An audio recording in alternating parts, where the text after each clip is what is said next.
I am the Tofu Golem. Please enjoy the video. In this video, I will explain how to fix Honda Odyssey sliding door issues. Many owners experience problems like the door not opening or closing completely, or hearing grinding noises. These issues often stem from worn components or blockages. We'll cover common symptoms and guide you through effective solutions to get your sliding door working smoothly again. This guide will help you understand and resolve these common frustrations. To accurately fix your sliding door, you first need to pinpoint the exact problem. Start by thoroughly inspecting the door tracks for any obstructions or visible damage. Next, carefully check the rollers for signs of wear, such as cracks or flat spots, which are common culprits.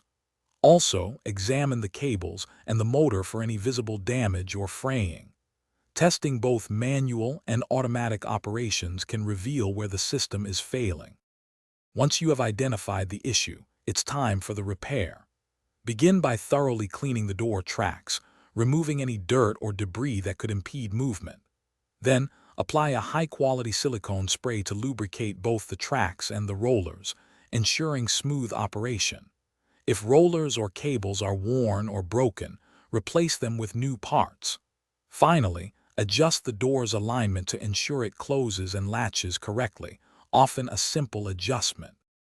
To keep your Honda Odyssey sliding door working perfectly for years, regular maintenance is key.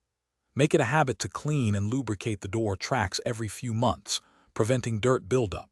Inspect the rollers and cables at least twice a year for any signs of wear or damage. Remember, never force the door if it encounters resistance. Investigate the cause instead. Addressing minor issues promptly can save you from more extensive and costly repairs down the road. Thanks for watching. Consider subscribing if we helped you today.